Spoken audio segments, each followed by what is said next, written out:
Good evening. Welcome to Q&A, and please thank organist Ria Angelica Polo. Quick round of applause.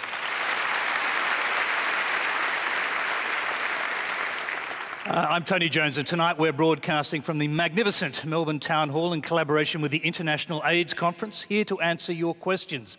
The Indonesian Health Minister and Chair of the Global Fund to Fight AIDS, TB and Malaria, Nafsiah Mboi. HIV activist and co-founder of the Institute of Many, Holas.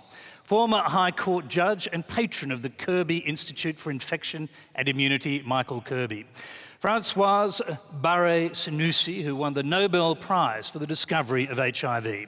And Howard Government Minister and Ambassador turned commentator, Amanda Vanstone. Please welcome our panel.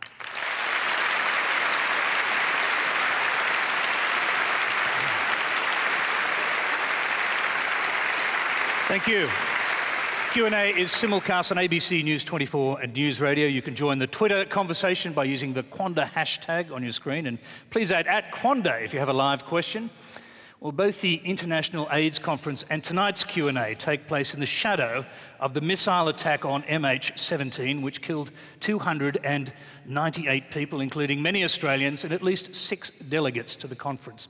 To honour their work and the commitment, the International AIDS Society has emphasised the importance of continuing this conference. Before we go on tonight, we will pause for a moment as a mark of respect for those who died.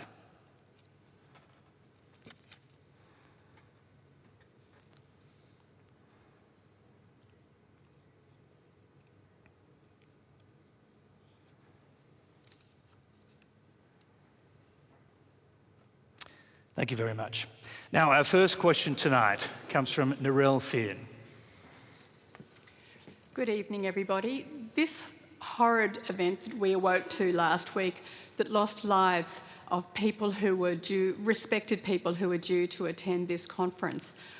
How hard will it be for delegates to refocus on the critical medical and social issues that are to be addressed here in Melbourne at this conference, which is held in Australia for the first time? Françoise, can we start with you? Of course, for us it's very hard, as you can imagine. We have lost colleagues and friends, and it was really difficult for us to decide whether we should go on, yes or no, and the answer came very easily after we were thinking about our friends and colleagues. We said to ourselves, it's really what they would like us to do. So we have to go on. We really have to move forward to go on for them. Michael Kirby. Interestingly, I found that in the pre-conference sessions and also once the conference got started, there was a very strong feeling that was expressed and that I detected that what we had to do was refocus ourselves and drag this thing back into the issue, which after all affects millions of people, millions who have died, millions who are still living with HIV and AIDS, millions who are not on antiretrovirals. And that really infused in us a sense that we had to get back to basics and get back to the fundamental things we've learned together as scientists, as social scientists, as community activists, as people living with HIV and AIDS. And I think that's really the mood of this conference. You also made the point in recent days that this community in particular, the community affected by HIV and AIDS, has borne great losses over a long time. This, as tragic as it is not completely new. Not new to this community, not new to this audience, not new to the members of this panel, and it renews our energy. Of course, we lost the first global leader in a plane crash, Jonathan Mann, and the minister told me just before we came on that she had gone to Harvard and John Mann was in the room next to her, and by his conversations he really expressed the issues of human rights and epidemics. Normally, human rights had nothing to do with epidemics. Epidemics were dealt with in a very anti-human rights way, but this epidemic was different. It required a charismatic leader, and we lost him in a plane crash. And It's something we're not unaccustomed to. Nafsiah and Mboi. Yes, indeed. I was fortunate when I studied in Harvard, and Jonathan Mann just moved from WHO to Harvard. And for us, Indonesia, the epidemic wasn't there yet at that time. And he then said to me, Asia will be the next time bomb.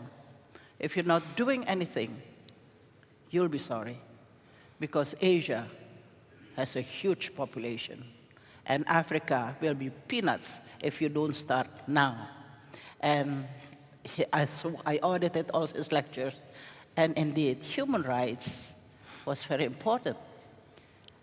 For us, there were so many new things, like sexual identity, etc., which for us was unacceptable. But he said, no, these are human beings. And if you go back to your country, you can do something.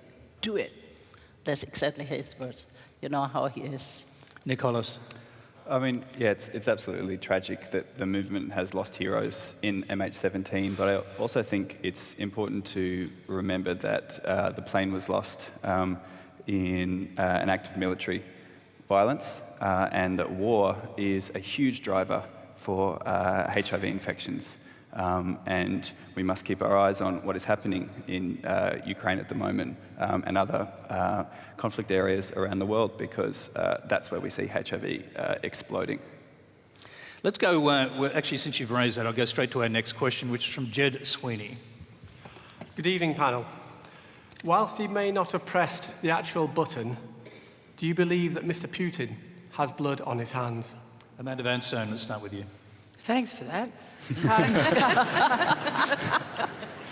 Look, I don't know any more than anyone else in this room, but if you read all the media reports, there are leaders across the Western world saying that there's pretty strong evidence that needs to be refuted. There needs to be some answers provided. I don't think a normal citizen like myself or anyone else should rush to judgment. I personally think we should leave it to the leaders to do their job, to the various security agencies to do their job. I hope that those spies in the sky have got the appropriate pictures of what was moving across borders, etc., and get to the bottom of this. And there will be time after that for us to judge whether our leaders have done the right thing at the right time. But at the moment, it certainly seems as if there's a view across the Western world that the Russian community has something to answer for. Michael Kirby, the question was, Vladimir Putin may not have pressed the button, but does he have blood on his hands? I don't think really what I think is needed is due process, a requirement to investigate this matter carefully, gathering the evidence, but especially protecting the evidence that is there, and that is the source of great concern, that whether the evidence has been so contaminated that we couldn't really have an effective international investigation. But all of these things are now going to be before the Security Council within a matter of days.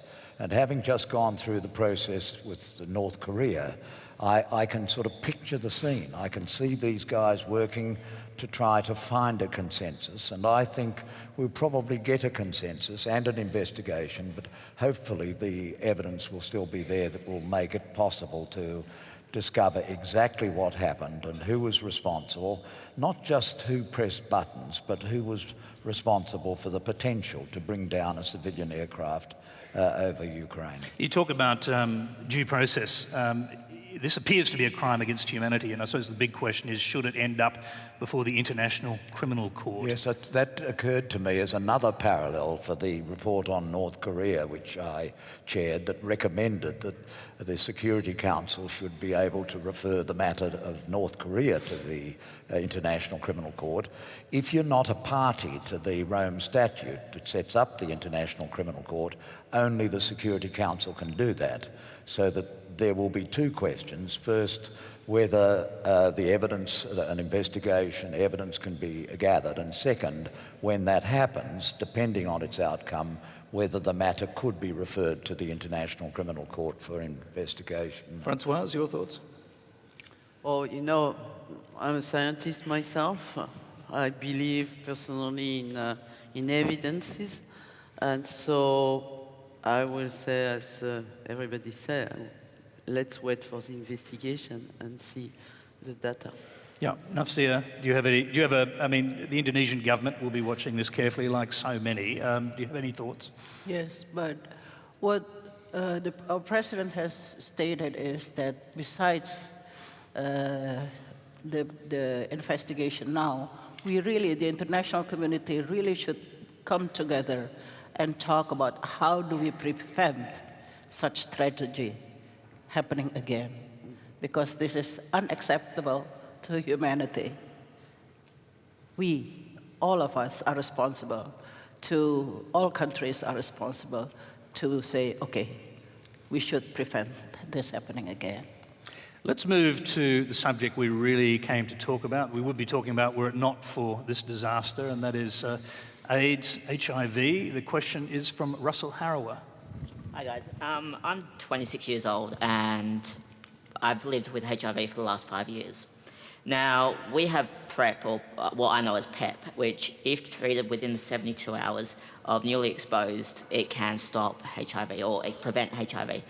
Why, to this day, with all the technology advancements that we have, we see mobile phones go from bricks to little devices in our pocket, don't we have a cure for HIV? Why don't we have a cure for HIV? Françoise. Of course, we don't have a cure today. I hope we will have a cure in a while. Don't ask me how long it will take. I will not answer to that question. However, we have today more and more data telling us that we should be able to develop new treatment in the future, that people infected by HIV will be able to stop and continue to control their infection. Let's say that they will be in permanent remission after stopping the treatment. You prefer to talk about permanent remission than cure, don't you? Because the virus can hide within the body and does hide within the body in cells, in secret reservoirs, even in the brain. That's right. We know that this virus is capable to be inside the cells, to be integrated in the DNA of the cells, and cannot be seen by the immune system, the defense of the host. And of course, if the people who are treated today with the current therapy stop the treatment, then the virus replicate, multiply again. So, of course, we have to find a way to reactivate this virus, which is in what we call the reservoir. But we have to keep in mind that these kind of cells that carry the virus are present everywhere in the body, not only in the blood. It's in different compartments. Is in the brain, is in the gut, and of course it will be very difficult to eliminate all the cells that carry the virus.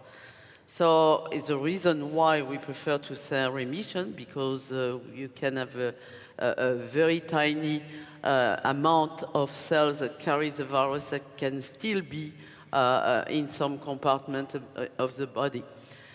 However, we really believe that can be possible. Certainly, it will be difficult, and we will need to combine several kind of treatment. One treatment to try, to reactivate the virus and to stimulate and strengthen the immune response in addition to the drug that reactivates the virus. So. It will take time, as I said, because we need to test different strategy and then to combine the strategy together. I also very often say we need to understand much better the mechanism by which the virus remains dormant into the cells.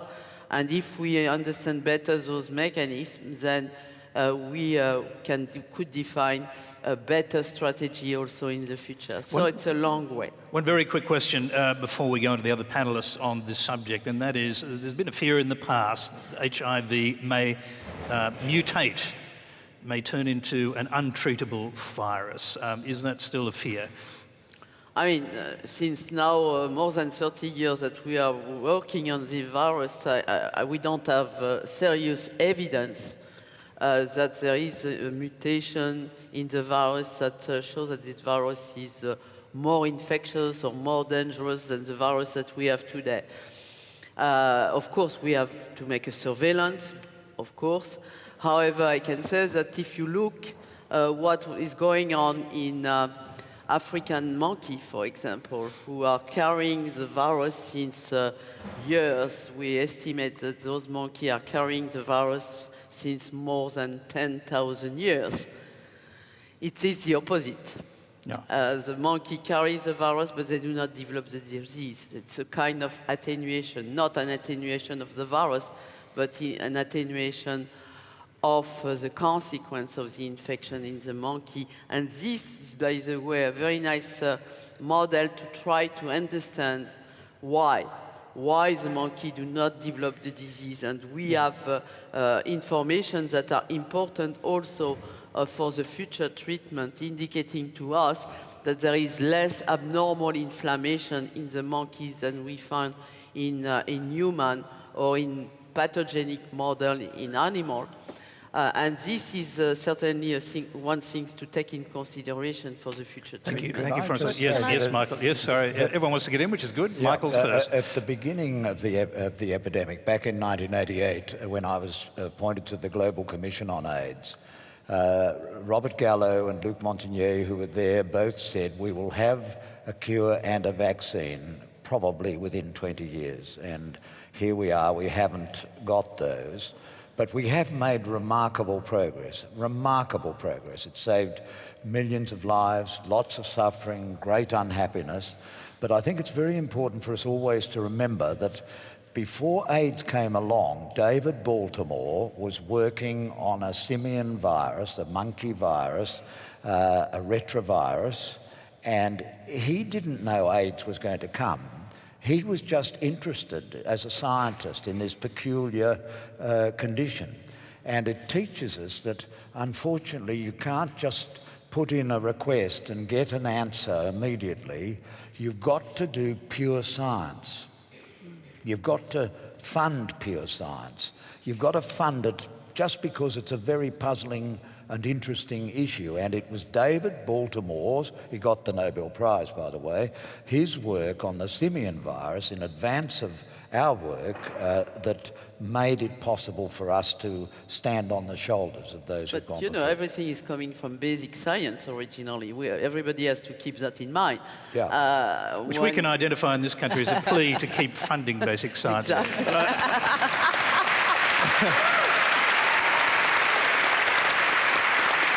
Nafsiah.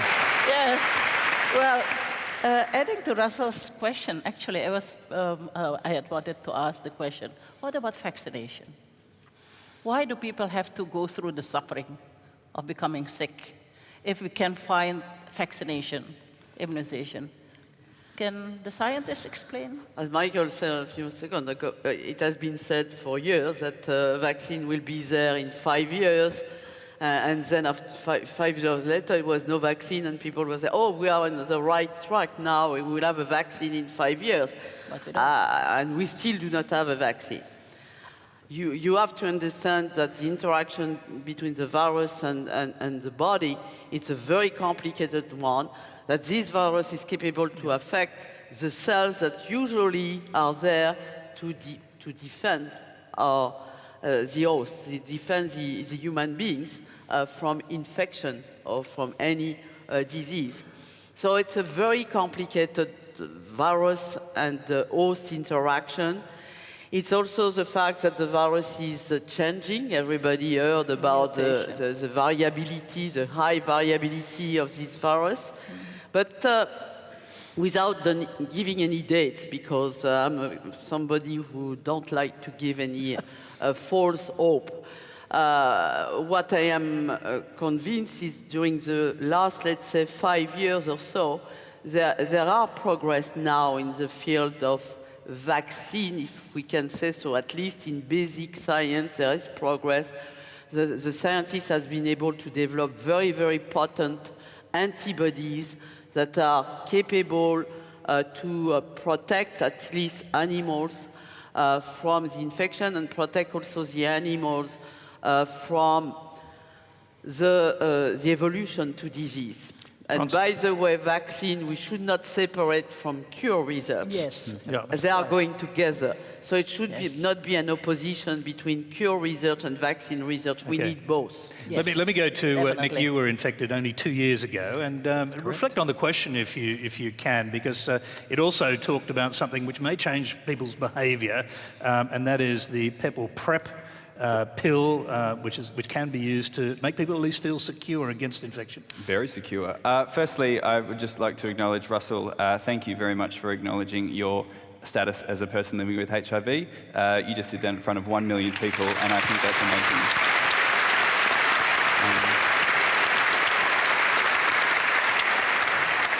There is so much stigma about living with HIV, and an act like that is incredibly brave. So thank you very much for doing that. Very quickly, before we go on to PEP and PrEP, as people living with HIV, that want of a cure is always there. It's something that we say to our families when we disclose to them that we are HIV positive. We say that line but a cure is coming really soon, so don't worry about it. We always want that magic bullet.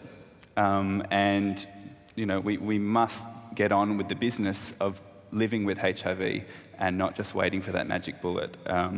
And this idea might be a little bit hard for us to accept, that what we're talking about is a remission, not a cure, because it turns us into survivors of HIV, like cancer survivors. It's a bit of a language shift. But back to the question of PEP and PrEP, I wish more people knew about it. For those of you who are completely unfamiliar, it's kind of like the equivalent of the morning after pill and the pill. And they're out there. PEP is available to anyone who's potentially been exposed to HIV. You've got 72 hours to get it. I'm just doing my community service announcement there. Presumably anyone wealthy enough to be able to pay for it, which is going to leave an awful lot of people in the world out of the equation. That's PrEP. Luckily here in Australia, PEP is free. Anyone can go to a hospital or a sexual health clinic and get PEP. But PrEP is a lot more complicated, because that's like the pill. And where we're at with the debate with PrEP at the moment is that we're facing a lot of stigma and a lot of sex negativity, not unlike women had to experience with the pill 50 years ago. Russell, we'll bring you back in. The question, go ahead. I think the biggest issue with, like I said, cure, and you're saying remission, I think the biggest issue is education, because we're not getting taught at school. I never got taught at school about sex ed. I was in the foster care system and got moved from house to house as well. So for me, I've been through the wars of moving houses and heart operations, etc. I'm scared that I'm going to need another heart operation because of this HIV virus that's now infected me because someone didn't tell me. So you're saying education failed you when you were a young man, is that right? Absolutely. The school system doesn't work. They say sex education, which is straight sex. Gay sex needs to be educated on a school level. I'm going to throw that to Amanda Vanstone.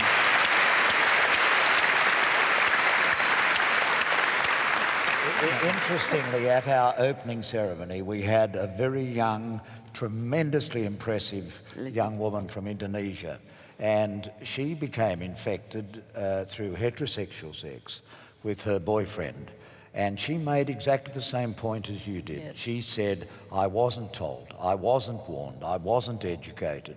And so it's not something that should divide gays and straights. It's something that concerns our unwillingness or inability to talk about sex to young people, to talk about issues of self-protection, and it goes for gays and straights and bisexuals and everyone. And I thought she was a tremendously impressive young woman, and she said her society and her education let her down. It's the subject of our next question. I'll bring you in a minute, Amanda, because it is related to the same issue. It's from Emily Jacobs. Hello, panel. Despite increased awareness about STIs, Australia is currently experiencing a 20-year high in HIV infection rates. Do you think a stigma still exists about sex, both heteronormative and homosexual? And if so, is this preventing parents and educators from having effective conversations about safe sex? Amanda Vanstone. Well, I'm not a parent, so I can't answer for why parents, to the extent they don't do what I think they ought to do, don't. You were once a policymaker, though, and there are policy issues here related to education. I'm coming to them, just pointing out I'm not a parent, so I can't answer from a parent's perspective. Yeah. Sorry, I thought you were being a politician again. No. No, look, anything that puts our kids at risk, and, you know, I know people 18 think they're adults, but, you know, I think 20 and under, we should be educating them about. There might be debates about at what age you start and how you go about it, but we should be doing it, because if we're losing people because of ignorance alone, that's an indictment of our whole society. But is it an indictment already that you've got young people out there saying, we were not taught about homosexual sex in school, and so I didn't know what was happening in my life, and maybe didn't take the right precautions and ended up with HIV. Well, look, let's not bother about pointing the finger in the past. Let's look at fixing it for the future. We can always moan about the past. I think the best thing is to say, well, where do we want to go from here? And I think, well, I agree that we should be educating children about the risks that they face, whatever sexual encounters they're choosing to participate in. Françoise, go ahead. We do have to be realistic here. I mean, the fact of the matter is that politicians are very cautious about this because parents are very cautious about it. And I went to public schools, and I thought that in public schools it would be much easier than, say, in religious schools. But I went to a group of young people, and they were talking about it, and they said that in public schools in Australia too, there is a great diffidence to talk about these issues. Teachers are anxious about the reaction of parents. So really we've got to face the fact of how can we get our community to realise that we've got to change our ways on these subjects, and it's not a partisan matter, and it's not something that we, this informed community, can demand. We've got to somehow get into the mind of educators in religious schools and public schools that this is just a basic human right. But is the answer, the solution, if you like, is it driven from the top of politics where leadership happens, or is it driven from the bottom up? I would like to think that parents protecting and loving of their children would come forward and demand that there be sex education. But for some reason that doesn't seem to come. So bottom up doesn't seem to happen. I think it requires leadership. It requires leadership on the part of ministers of education to say, well, we're sorry, but it's not just a question of the parents. It's a matter of the rights of the children, and they have a right to know. And I think they also...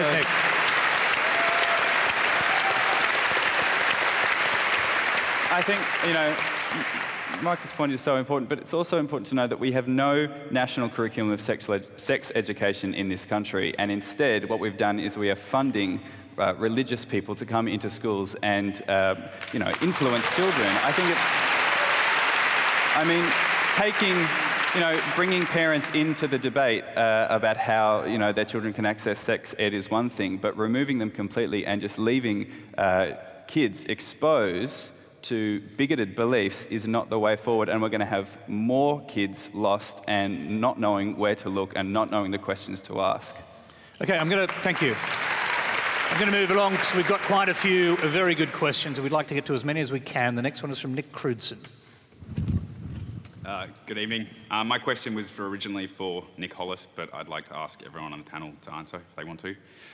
In light of rising HIV infection rates in Australia and what appears to be an alarming lack of awareness in our youth, I feel like it might be time for another large national campaign for HIV awareness. If we are to do this, are we better off using the historically effective methods utilised in the Grim Reaper campaign, but run the risk of further stigmatising HIV and scaring people away from testing because they don't want to know their status? Or do we educate the community to the fact that HIV is now very manageable, make them less scared, and make them more likely to go get themselves tested? Michael Kirby, let's start with you. I don't think it would be appropriate to go back to the Grim Reaper. I think it did play a part at the time, and it played a part in alerting people to the fact that there was this new virus about, and that was useful, and we got in early, and then we Australians were lucky. We had Neil Blewett and Peter Boehm. I reckon they were two great politicians, one Labor, one coalition, and they worked out a strategy, they worked together, and we've done pretty well. But as you say, the new figures from the Kirby Institute last week show that there are spikes. The worst of them, I think, was in Victoria, where there's been a number of infections. We have about 1,400 new infections every year in Australia. By world standards, it's not high, but by our standards, it's bad, and the spikes are worrying. And I think it's to do with not overplaying the notion that this is a treatable condition, so that people think, oh, well, it's just like diabetes, you don't have to worry about it. At the moment, without a cure, once you get onto the antiretrovirals, you have to be disciplined.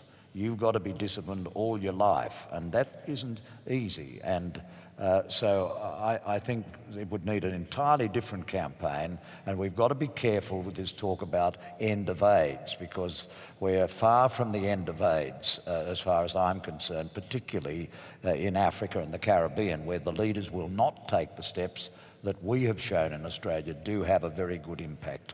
Yep, just a brief answer on this, because I would like to throw that back to other panellists, but you talked about the bipartisanship. Yeah. At the worst phase of this epidemic. Can you imagine that bipartisanship existing in today's politics? I think it would be more difficult today, but that's a sort of judicial type of understatement. But we did get this at the time, and you know, both those guys, they were wonderful. And we ought to honour them as Australian citizens for taking that initiative. But we also... I noticed that you made a speech, the last day or so, with, full of praise for Tony Abbott. Is that trying to bring him on board? No. Well, the plain fact of the matter is, it was his government that gave $200 million to the Global Fund, where the Labor government had withdrawn all subventions for it. That didn't get much of a round of applause last night, but I suppose it's my judicial training. I reckon you've got to give credit where credit's due, and you've got to look at the objective facts. And when politicians do good things like introducing home testing, endorsing the 7th National Strategy, sticking to the objectives of our common bipartisan strategy, changing the pharmacy arrangements. Amanda Vanstone. Well, I mean, Michael's stolen all my lines. But well, you can go do co-payments for AIDS medicine. Simply because he is a... I missed that, I'm sorry. I said you could reflect on co-payments, if you like, for example. No, thanks.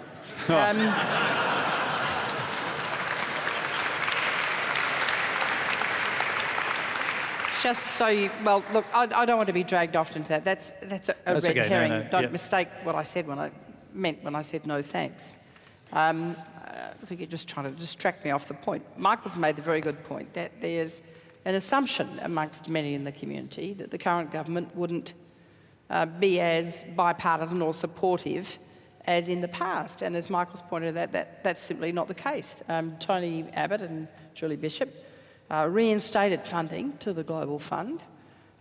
Minister Dutton has just made changes that will allow people affected by HIV/AIDS to go to community pharmacies instead of to hospitals. That's going to make a dramatic difference in their lives. If you know anyone, as everyone here does, I assume, who's lived with HIV/AIDS, it's a pain in the neck, frankly, on a regular basis, to allow home testing kits to come in. These are things that the AIDS community was, if you can call the community that, was asking for the previous Rudd Gillard government, and they weren't provided. Well, It might stick in the throat of some people sorry. that it's a Liberal government that's provided them. I'm very pleased they have. Well, Michael Kirby, sorry to be putting words back into your mouth, Michael Kirby actually made the point that Conservative governments can often do things that Labor governments cannot. They can bring people with them that otherwise wouldn't be brought with them. No, I think that's probably right. Well, they Should can that also imprison people in boats on the ocean, and like. And I think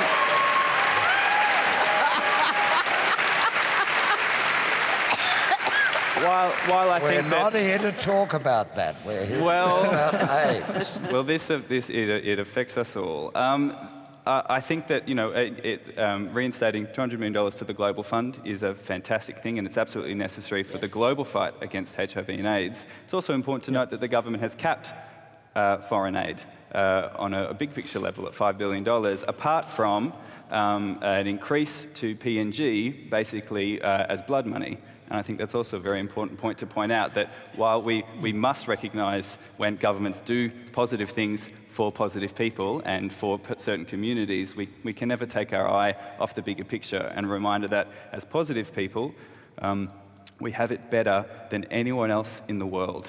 Nick, and that is a good point for us to go global, as it were. So let's actually go to our next question, which is from Vincent Cornelis. Thank you. My question was originally to the Honourable Michael Kirby, but I'd be very keen to hear the thoughts of the other panel members. Justice Kirby, the rights of our gay, lesbian, trans, bisexual and intersex brothers and sisters are rapidly being eroded around the world, and I'm thinking particularly in areas such as Russia, the Middle East and parts of Africa. The erosion of these people's rights and the subsequent persecution causes these communities to withdraw and to go underground, if you like, making them very hard to reach for HIV prevention and HIV treatment. I would like to hear your thoughts on what you think the international community might be able to effectively achieve to promote the rights and well-being of lesbian, gay, trans, intersex and bisexual people around the world. Let's start with Françoise, because you actually have had a lot to do with this issue, particularly in Cameroon.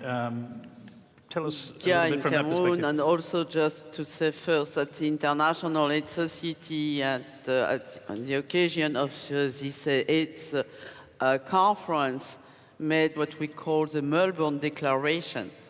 And the Melbourne Declaration is just focused on that topic and stigmatization and discrimination, and proposing some of the measures directed to governments and countries that are developing new legislation, repressive legislation in Africa and in other parts of the world, including also India, Russia, as you mentioned.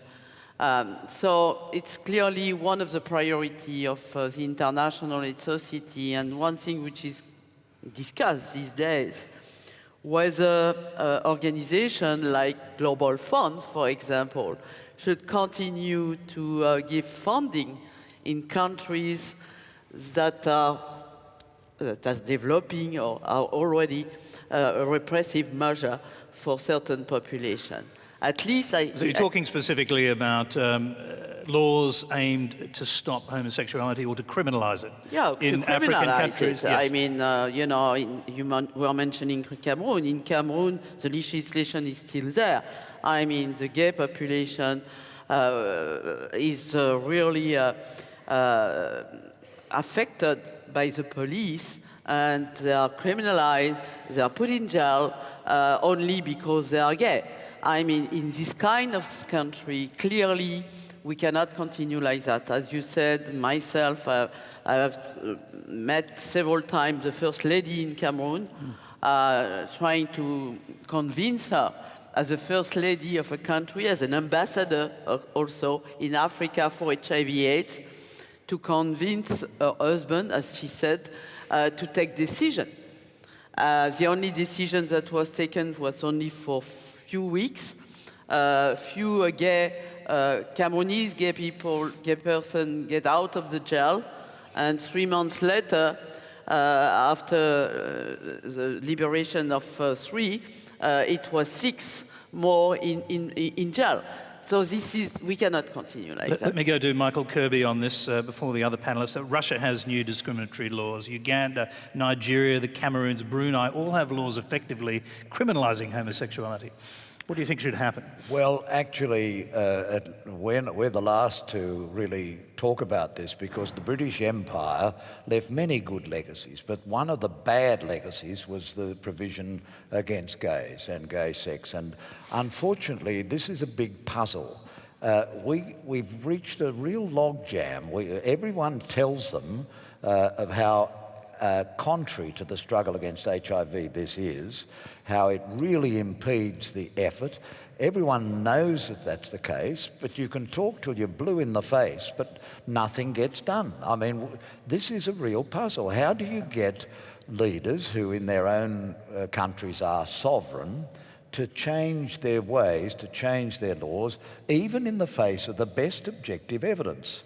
And there aren't any blue helmets that can go in there and force them.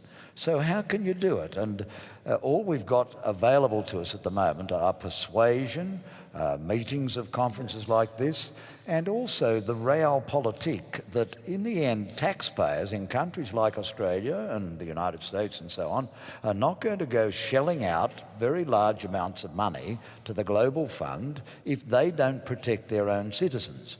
Now, I'm not saying we should withdraw from vulnerable people who are really in need of help, the assistance of the international community. I'm just saying the real politic of the international community is if you don't help your own citizens, then what people will begin to ask, why should we help you? And this is going to happen, and it's a big worry, I think. I'm just going to interrupt the flow just for a moment because I'd go to Nafsiah, but we actually have a specific question on this subject for you. It's from Alex Giannopoulos.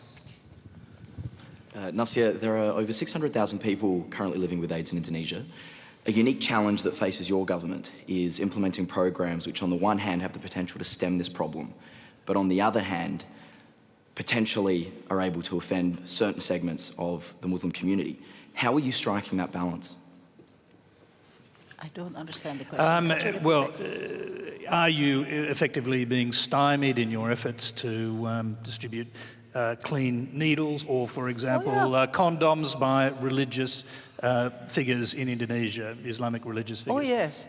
We have started harm reduction, including needle exchange programs, since 2007.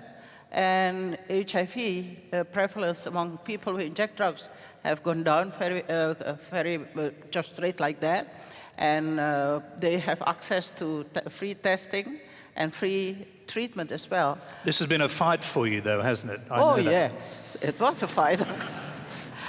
So how have you done it? Because if you've had to deal with conservative religious figures who object to the use of condoms, who object to clean needle exchanges and so on, how do you deal with them? How do you explain to them and win your argument? Yeah. This was not easy. When the president appointed me as secretary of the National AIDS Commission, the first thing I did was indeed invite all of them who were against it, as well as those who were for it. But we knew that this is a very difficult question because the law criminalized drug use. So there was a big resistance. So I said, okay, let's stop for a moment. We have 330,000 young people who are injecting drugs. Prevalence rate in some districts is already 67% HIV-positive, Hep C, as well as syphilis, etc. What do we want to do? Do we want to kill them? Or do we want to save them? The easiest way is to kill them. Because if we don't do anything, we keep on fighting among us, they will die. They will die of overdose. They will die of AIDS. They will die of Hep C. they will die. And if they get imprisoned, they will die even faster because they get beaten up, so they will die faster. But we are the government. Where were we when our kids became victims of the drug pushers? And there was total silence. Then a policeman came, said, Ibu, you're right. We have to save them if we can, because my son is a drug user, and I don't know what to do. And that, my friends, changed the whole atmosphere, the discussion.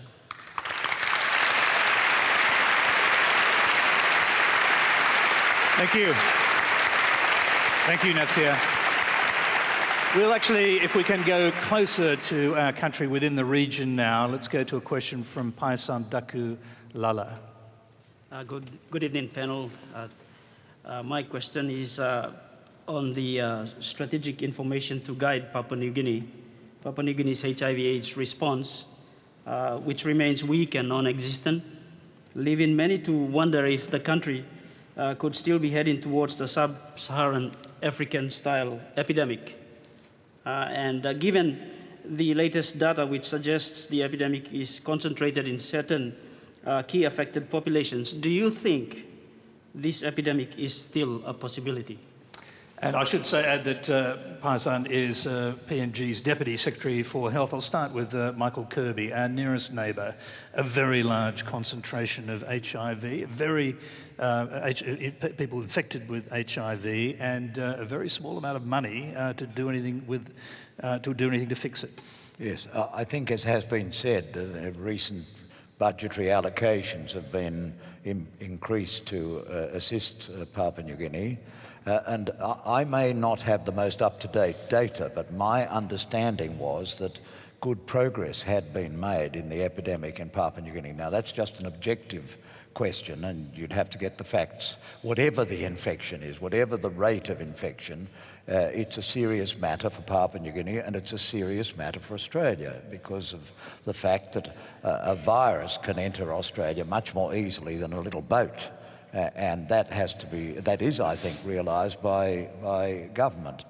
But some of the problems in our Pacific neighbours can, I think, fairly be laid at the door of the missionaries now, and of the churches and religious believers in those. And I myself was brought up in a Christian tradition, an Anglican tradition, and I have never thrown my tradition away. But today I said that it was deeply hurtful to me that a lot of the problems in the struggle against this epidemic seem to come from religious people when the essence of the Christian religion, and I believe of Islam and Judaism and Buddhism and all of them, is the golden rule of loving one another. And a religious leader came up to me afterwards and said, please don't put us all in the one basket. There are religious people who are doing wonderful work in hospitals. There are religious people who are forming groups within their own denominations to fight for religious understanding and support for HIV. So I think it's a matter in Papua New Guinea of trying to get Anglicare and the other religious groups to work on the epidemic, and for Australia to devote more funding for that purpose. Yeah, Nafsiah, go on. Payson, I would like to say, your condition in Papua New Guinea is actually not much different from our part, Indonesian part of Papua. We already have a generalized epidemic. It is a low, it's 2.3%, low, but it is generalized. It is in the population because of early sexual initiation. Both boys and girls have multiple sex partners. And, well, you know, it's the same situation. Our health services are very difficult because of the geographic situation to provide health services everywhere. So the situation is the same. But I can tell you, we can do a lot. We have started, first of all, with the education in school. I fully agree with the comment here. We start as early as possible. It's a curriculum, part of the curriculum in schools. We do have the religious leaders on board to say, if we talk about condom, it's not because I, Minister of Health, I am promiscuous or I am immoral, but it is for them, it's their lives. So we've been promoting condoms very massively against a lot of resistance, but it is now accepted. And we went through the church, worked with the churches and the religious leaders. And also, even we were able to convince them that circumcision, for instance, is acceptable, even if you're Christian. And that it has nothing to do with religion, because there was this suspicion, oh, we are going to be Muslims. Nafsiah, I'm sorry to interrupt your flow. We've got so much to get to. I'm tell you what, I'm just going to go strictly to our next question, which we can also comment on. It's also related to the same kind of issue. It's from Achebe. Good evening. My question is more global to the whole panelist. And we know that 5 million children and adolescents are currently infected with HIV, and many of them are going to go untreated. Yet we know that we can prevent or perhaps even eliminate mother-to-child transmission. We can prevent children from getting infected. We can provide treatment to children to keep them alive and well. Yet there's such a gap in treatment service provisions to children compared to adults. What do you think we can do about this? That's from Achebe. And from Save the Children, Françoise, let's start with you. I know this is an area that you're particularly interested in, transmission from mothers to children. I mean, it has been a wonderful progress regarding the prevention of mother-to-child transmission during the last years, let's say, everywhere in the world. So I'm very confident for the future regarding the prevention of mother-to-child transmission. In our country, in Europe and United States, we don't have any more mother-to-child transmission. I must say that for me, it's more a question of treating the mother, treating the woman by antiretroviral treatment. If all the women are treated, then there is no more infection of the children. So my concern is for the children who are treated. When I go in several countries, in Africa or in Asia, everybody among the health professionals has always the same question, is regarding the adolescent on long-term treatment. Many adolescents are not retained into treatment when they become adolescent. This is a critical issue for the future, and we really have to work on that. Amanda, I'm just going to bring you in, just reflect on what we heard earlier, the possibility of a sub-Saharan style epidemic on our doorstep in Papua New Guinea. And of course, this problem of transmission from mothers to children is obviously a huge issue globally. Well, I understand that the worst situation in the Asia-Pacific region is in fact in Papua New Guinea. And I don't have details about what our contribution is there, but obviously they're one of our close neighbours, and the more we can do to help in that area, the better. What I hope is that our aid is used to continue to add to infrastructure and not replace funding. In other words, that because we contribute aid somewhere that's focusing on AIDS, or on any area for that matter, it's in addition to what the government spends and doesn't, in the home country, it doesn't result in some sort of substitution out into other areas. Because it's only by adding on to what developing countries can do that we can hope to make a difference, by adding money, not by substituting money. I'm told we only have time for one last question, believe it or not. I've got a question from Shannon Bethune. Where's Shannon? Okay, up the back there. Cool. Go ahead. Yeah, hi there. In my opinion, marriage de-radicalizes the queer community and encourages queer assimilation into a heteronormative society. Why is marriage equality such a priority in consideration of the fact that marriage is such a conservative, patriarchal, and capitalist institution? What? Michael Kirby. What? Well, I understand where you're coming from, and in fact, we've had my partner Jan and I, we've been together for 45 years, and we've had one or two discussions about this. He says it's a bit early in our elopement, and that we should take time for reflection. But the bottom line is, whether it's good for us or not, or whether we want it, or whether we want to go into patriarchal arrangements, as you put it, it is a citizen's right. It belongs to citizens. Citizens ought to have the same rights. And therefore, it's not really a question of your views of it, or you don't, it's no one suggesting it should be compulsory. But if, in fact, it is something made by our federal parliament under our constitution for all the citizens of Australia in the law of marriage, there should not be discriminatory laws on the subject. And if you want to have the confetti and the presents, then that is your right. Nicholas.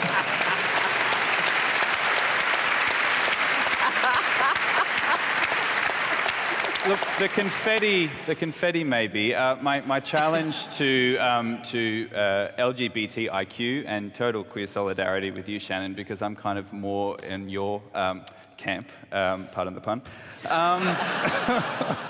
But my challenge to the LGBTIQ community is the day that marriage equality does come to this country, and it is inevitable, it will get here because there are people fighting for it, is that don't just jump straight into that heteronormative thing and think about how you're going to pay rent on that privilege, because as gay people, lesbian, bisexual, trans, and intersex people, you now are elevated above the majority of other LGBTIQ people in the world, and it's your responsibility to take them with you. And you've got it better than they do now, so you owe it to them to keep fighting. Nick, just for anyone out there who doesn't have a clue what you're talking about, what is heteronormative? Oh, it's really boring. It is the heterosexual normal, and I have to put that in air quotes because what we've been doing has gone for a very long time. It does indeed, and there is so many diverse forms of sexual practice out there. But I will say that the straightening of the queer rebellion through gay marriage and through marriage equality is a bit of a concern, because to get there, we're really having to prove that we are just like you. And I celebrate that I'm not just like you. And I don't shy away from it. And I think that this comes back to the earlier point we're talking about sex education, that we are afraid to talk about sex. And there is something particular about, and I don't understand why, with gay men and gay sex, that people can't stop talking about it. People who oppose us talk about it more than we do. I don't understand why. They're all obsessed with it. And it becomes a huge barrier for education, for the reduction of stigma, and there are so many sexually diverse people out there, diverse genders. Before you talk about it too much, Nick, we are running out of time. Nafsiah, can you ever see such a thing as gay marriage, Equal Marriage Act in Indonesia? No. Yes, not in my lifetime. But we would have said that 10, even 8 years ago. So you're right. You can never say never. Well, actually, that's true. I said not in my lifetime. Well, you probably during the Suharto era wouldn't have thought of democracy in your lifetime either. But you're right. That, sort of. Françoise. In my country, in France, yes, now it's legal.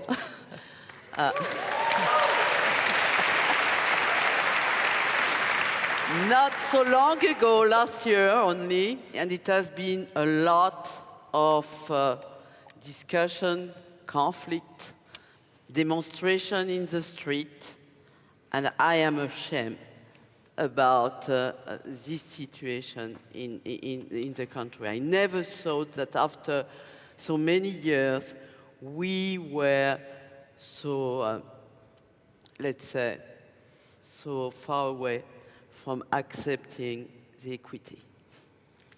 Finally, the government decided anyway to make the law at the parliament, and it has been accepted by the parliament, and it's great. Amanda Vanstone, is it time for a conscience vote in your party on this subject? Because they will get the opportunity. The independent senator, libertarian senator, Lionhelm is going to put a bill to the parliament. Well, I thought they should have had a conscience vote last time. The Liberal Party is... I guess we're talking about the in your lifetime quote. Sure. Can you see it happening? We make a practice of conscience votes more than have in the past, more than the Labor Party, and I thought it was a great shame that last time that opportunity was given away very early on in the life of that opposition, and I hope it happens that we can have a conscience vote, and then I hope that the Parliament as a whole, because let's not pretend that all of the Labor Party are in favour of this either. Then I hope that the collective will of the Parliament recognises what is, I think, recognised by more than just a nip of a majority, by many, many people who would have said to me 6 or 7 years ago, this can never happen, now say to me, you know, my kids are in favour of this, and they're starting to change. Thank God for the children of Australia that are educating their parents and bringing them online. I mean, it will happen. And what I would like to say to the Conservatives, I've said on this program before, look, you want a society to stick together. That happens because people are dependent on each other. Heterosexuals are rushing out of marriage. If the gays want to rush in, let them, welcome them, bring them in. Okay, now I'm just going to give the final word to Michael. Now, you know, the in your lifetime thing obviously springs to mind, but something else springs to mind too, and that is your praise of Tony Abbott and the suggestion that only Conservative governments can make big things happen. Do you think it's possible, under a Tony Abbott prime ministership, that this might actually happen? I don't think I've ever said or thought that only Conservative governments can do big things. Oh, no, I didn't say that. Look at all the things that the Whitlam government and the Hawke government and the Keating government did, for that matter. My point is, they've all got something to contribute, and AIDS teaches us that. And my life experience has taught me not to stereotype politicians. Some things they do that are good, praise them. Some things they do you don't agree with, condemn them. But don't think all wisdom lies in one camp. And in AIDS, we have been successful in keeping them together. And that's how we should be. In that issue, we have things to tell the world. So an equal marriage amendment under a Tony Abbott government, possible or not possible? Quick answer. I'm sure that he watches the polls and watches where things lie. And he's a politician. He's a politician. Well, on that note, that is all we have time for, I'm sorry to say. Please thank our panel, Nafsiah Mboi, Nick Holas, Michael Kirby, Françoise Barré-Sinoussi and Amanda Vanstone.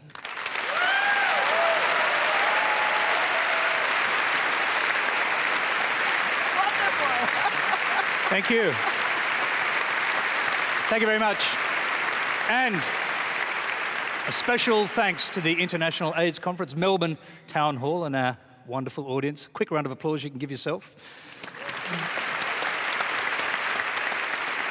Okay, I'm sure you want to know what's on next week's Q&A. We will be joined by the British actor David Suchet, who's best known for his portrayal of Agatha Christie's Hercule Poirot. So who killed democracy? We might find out next week.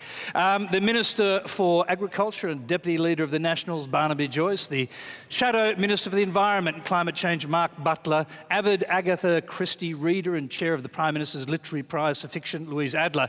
And Madonna King, the author of a new biography of the Treasurer, Joe Hockey. Until next Monday's Q&A. Good night.